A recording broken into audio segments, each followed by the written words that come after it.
Hello guys, आज का new topic है फ्रैक्शन, जो आज का बेसिक क्लास होगा।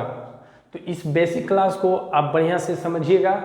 इसके बाद इससे रिलेटेड हम क्वेश्चन लेकर के भी आएंगे। तो ध्यान देते हैं। फ्रैक्शन, भिन्न। भिन्न आप जानते हैं, भिन्न किसे कहा जाता है? तो भिन्न का मतलब है क्या कि जैसे किसी पार्ट को जब कई पार्ट में बांटते हैं, कई भागों में बांटते हैं, तो उसमें से जो आपको हिस्सा चाहिए, तो इसको हम कितना पार्ट में बांटे हैं? बराबर बराबर 1 2 3 4 चार पार्ट में हमने बांटे हैं। 4 पार्ट में हमने बांटा है और उसमें से आपको एक हिस्सा चाहिए। तो यानी इसी को हम क्या कहते हैं? भिन्न कहते हैं। इसे अंश कहा जाता है और इसे हर कहा जाता है। ध्यान देंगे फिर से कि अगर मान ली जाए ये कोई आपका हिस्सा है और इसमें अगर 5 भाइयों में बराबर बराबर भागों में बांटना है इसे, 1 2 3 4 5, तो 5 भागों में हम बराबर बराबर भागों में बांटे इसे। इसमें से अगर 2 हिस्सा चाहिए तो हमने 5 हिस्सा में बांटा और इसमें हमें कितना चाहिए? 2 हिस्सा। तो हम क्या लिखेंगे? 2/5, 2/5। तो ये हमारा क्या हो गया? भिन्न हो गया। तो यहाँ पर हम यही लिखे हैं, भिन्न। अब भिन्न को हमने 3 पार्ट में बांटा है।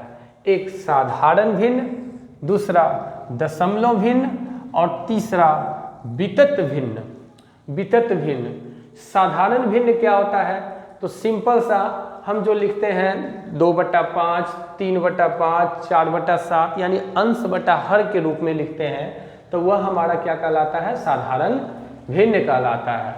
दशमलव भिन्न क्या होता है?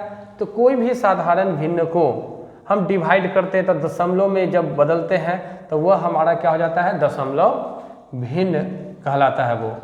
वितत भिन्न क्या होता है? तो इसकी कोई परिभाषा नहीं है, बस लगातार क्या होगा कि कोई अंश है, अंश के नीचे हर है, इस तरीका से मतलब यह अपना रूप बदलते रहता है अलग अलग। तो इसीलिए इसको हम क्या कहते हैं? वितत भिन्न कहते हैं। इससे रिलेटेड बहुत सारे क्वेश्चन एग्जाम में पूछे जाते हैं। अब यहाँ पर एक टॉपिक आ गया है, आवर्त दशमलव भिन्न। तो आवर्त दशमलव भिन्न को 2 भागों में बांटा गया है। एक शुद्ध आवर्त दशमलव भिन्न और दूसरा है मिश्रित आवर्त दशमलव भिन्न। तो शुद्ध आवर्त दशमलव भिन्न में क्या होता है कि हम देखते हैं कि दशमलव के बाद क्या होता है? वह संख्या बार बार रिपीट होता है, बार बार क्या होता है? दोहराता है। जैसे यहाँ पर देखिएगा कि 0.232323 बार बार क्या हो रहा है? ये रिपीट हो रहा है, तो यानी दशमलव के बाद हो रहा है। तो इसी को हम क्या कहते हैं? शुद्ध आवर्त दशमलव भिन्न। तो इसको हम इस तरीके से सूचित कर सकते हैं, डिनोट कर सकते हैं 0.23 बार बार रिपीट हो रहा है, इसलिए दोनों पर क्या करेंगे?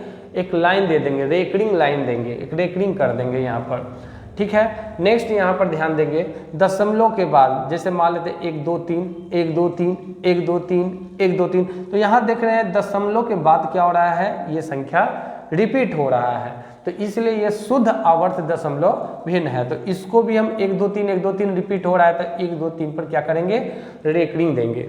नेक्स्ट ध्यान देंगे, मिश्रित आवर्त दशमलव भिन्न क्या होता है? तो मिश्रित आवर्त दशमलव है कि यहाँ पर दशमलव के बाद कुछ संख्या यानी 1 2 संख्या के बाद संख्या जो होगा वह रिपीट होगा। दशमलव के बाद 1 2 संख्या छोड़ करके उसके बाद क्या होगा? वह रिपीट होगा। जैसे यहाँ पर देखिएगा 0.1 है, एक छोड़ करके देखिए, एक संख्या छोड़ करके देखिए तो 2 3 2 3 2 3 2 3 रिपीट हो रहा है, इसलिए इसको हम क्या कहेंगे? मिश्रित आवर्त दशमलव भिन्न। तो यहाँ पर क्या हो जाएगा? 0. इसको हम लिख सकते हैं 1 और 2 3 2 3 2 3 2 3 ये रिपीट हो रहा है, तो इस पर हम क्या करेंगे? रेकरिंग देंगे। नेक्स्ट यहाँ पर ध्यान देंगे, मान लीजिए 2 अंक छोड़ करके भी हो सकता है, तो 0.12 है, 1 2 छोड़ करके देखिए 5 1 5 1 5 1 5 1 5 1 इस तरीका से। तो हम इसको क्या लिख सकते हैं 0.1251। तो यहाँ पर देख रहे हैं एक संख्या छोड़ करके और 2 संख्याएं छोड़ करके जो रिपीट हो रहा है तो उसको हम क्या कहेंगे मिश्रित आवर्त दशमलव भिन्न कहेंगे। और इसमें क्या होता है कि दशमलव के बाद ही क्या होता है बदलते रहता है, मतलब वह रिपीट होते रहता है, दशमलव के बाद रिपीट हो रहा है, दशमलव के बाद रिपीट हो रहा है 1 2 3 1 2 3 1 2 3। तो ये क्या हो गया शुद्ध आवर्त दशमलव भिन्न। तो इससे भी रिलेटेड क्वेश्चन पूछा जाता है, तो हम आगे बताएंगे ये। अब देखिए नेक्स्ट है भिन्नों की तुलना। इसमें भी क्वेश्चन पूछता है कि कौन भिन्न छोटा है, कौन भिन्न बड़ा है, आरोही क्रम में लिखे, अवरोही क्रम में लिखे। तो सबसे पहले हम इसका नेचर पहचानेंगे, क्या मतलब इसका रूल है। तो हमने 2-3 रूल लिखा है, अगर ये 3 रूल आप दिमाग में बैठा लेते, तीसरा रूल इधर है, तो अगर ये तीनों रूल नियम अगर आप दिमाग में बैठा लेते हैं तो हमें नहीं लगता है कि तुलना वाले में कोई क्वेश्चन आपसे छूटेगा। तो ध्यान देते हैं, पहला क्या है, कह रहा है कि कई भिन्नों के हर, मतलब भिन्नों का समूह दिया हुआ रहेगा, तो कई भिन्नों के हर अगर समान हो, हर क्या हो समान हो, तो जिसका अंश सबसे बड़ा होगा, जिसका अंश सबसे बड़ा होगा वह भिन्न क्या होगा सबसे बड़ा होगा, और जिसका अंश सबसे छोटा होगा वह भिन्न सबसे छोटा होगा। यहाँ पर क्या करा, भिन्नों के हर समान है। जैसे एग्जाम्पल में ले लेते हैं, भिन्नों के हर समान है, तो ले लेते हैं, मान लेते हैं 3/11, 7/11, 2/11, 9/11, 4/11, इस तरीका से लिए। तो सभी के देख रहे हैं हर क्या है बराबर है, हर क्या है समान है। तो कह रहा है कि जिसका अंश सबसे बड़ा होगा, तो जिसका अंश सबसे बड़ा है, तो इसमें बताइए सबसे अंश ऊपर वाले को अंश कहा जाता है, तो जिसका अंश सबसे बड़ा है तो ये वाला क्या है बड़ा है, तो यानी हमारा ये क्या हो जाएगा बड़ा होगा, ये क्या हो जाएगा बड़ा हो जाएगा। और जिसका अंश सबसे छोटा है, तो इसमें सबसे छोटा कौन है ये, तो ये वाला क्या हो जाएगा छोटा हो जाएगा, तो ये हमारा क्या हो गया छोटा हो गया। नेक्स्ट ध्यान देते हैं, दूसरा कह रहा है यदि भिन्नों के अंश समान हो, यदि भिन्नों के अंश क्या है समान है, अब उल्टा कर दिया है कि भिन्न का अंश क्या हो गया समान है। तो मान लेते हैं एग्जाम्पल में ले लेते हैं इसका 5/11, 5/3, 5/2, 5/6, इस तरीका से ले लेते हैं, ठीक है।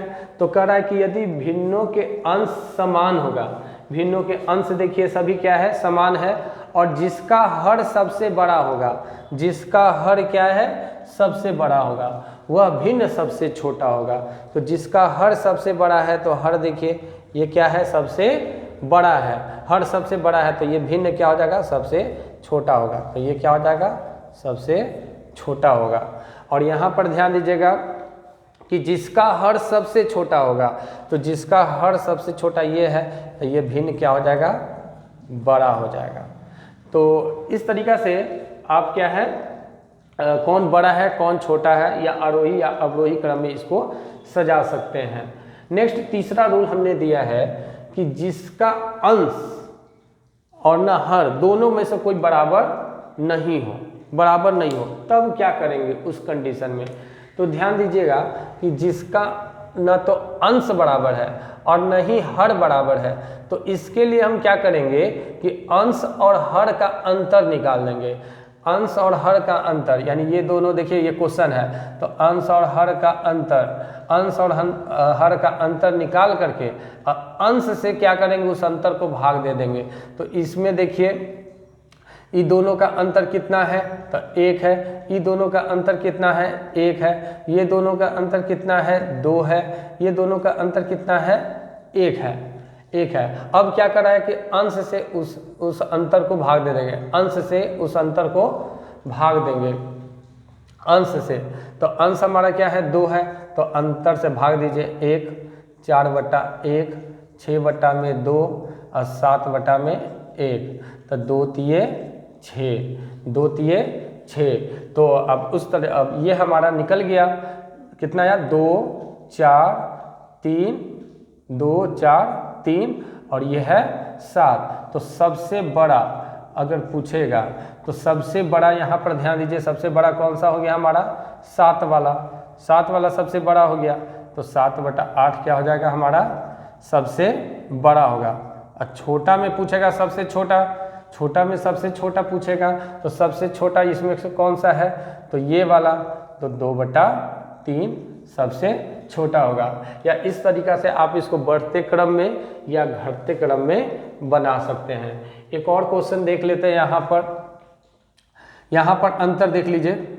अंतर यहाँ पर कितना है, 2 में से 1 जाएगा 1, ये -1 और 9 में से 6 जाएगा 3, 12 में से 11 जाएगा 1। एक चीज़ यहाँ पर ध्यान दीजिएगा कि अगर अंश हर से बड़ा है तो वह समूह, और सब देखिए अंश क्या है हर से छोटा है, अंश क्या है हर से छोटा है, अंश क्या है हर से छोटा है, लेकिन ये बड़ा है। तो ये बड़ा है, जब अंश हर से जब बड़ा होगा तो ये भिन्न सबसे बड़ा होगा। तो हम इसे छोड़ देते हैं, तो बाकी सबको डिवाइड करते हैं अंश को अंतर से, तो 1/1 इसको छोड़ देते हैं क्योंकि ये तो बड़ा है ही, ये तो हम पकड़ लिए अभी ही कि ये क्या है सबसे बड़ा है, क्योंकि ये देख करके पता चल गया कि अंश क्या है हर से बड़ा है। तो इसको हम छोड़ देते हैं। बाकी इधर देख लेते हैं 6/3 और 11/1, तो ये हो गया कितना 1, इसको छोड़ देते हैं 2 और ये क्या है 11। तो बताइए अगर सबसे बड़ा पूछेगा तो सबसे बड़ा कौन सा हो गया, यहाँ पर सबसे बड़ा 11 नहीं होगा, सबसे बड़ा 11 नहीं होगा। सबसे बड़ा कौन हो जाएगा हमारा ये वाला। क्यों होगा, क्योंकि क्वेश्चन में ही आप देख रहे हैं यहाँ पर क्या है अंश जो है हर से क्या है बड़ा है, तो इसलिए ये सबसे बड़ा हो जाएगा 3/2। अब पूछ रहा है सबसे छोटा, तो सबसे छोटा कौन सा हो जाएगा, इसमें कंपेयर कर लीजिए। तो सबसे छोटा कौन सा हो गया हमारा 1/2 सबसे हमारा छोटा हो जाएगा। अगर इसको हमें आरोही क्रम में सजाना होता, इसे आरोही क्रम में सजाना होता, आरोही यानी छोटा से बड़ा, तो सबसे छोटा कौन सा लेंगे हम, सबसे छोटा कौन सा हो गया हमारा ये 1/2। फिर उससे जस्ट बड़ा कौन सा है ये वाला, यानी 6/9। फिर उससे जस्ट बड़ा कौन सा है ये वाला, यानी 11/12। और सबसे बड़ा कौन सा है, तो सबसे बड़ा क्वेश्चन से ही पता चल गया है, क्योंकि अंश क्या है हर से बड़ा है, इसलिए ये बड़ा होगा। तो 3/2। तो इस तरीका से आप आरोही क्रम में या अवरोही क्रम में लिख सकते हैं। तो ये आज का टॉपिक था भिन्न, और भिन्न का ये बेसिक आज बताया है। नेक्स्ट अगले बार हम इससे रिलेटेड बहुत सारे क्वेश्चन करवाएंगे। तो अगर हमारा ये वीडियो समझ में आया होगा तो वीडियो को लाइक कीजिए, सब्सक्राइब कीजिए, शेयर कीजिए। तब तक के लिए धन्यवाद।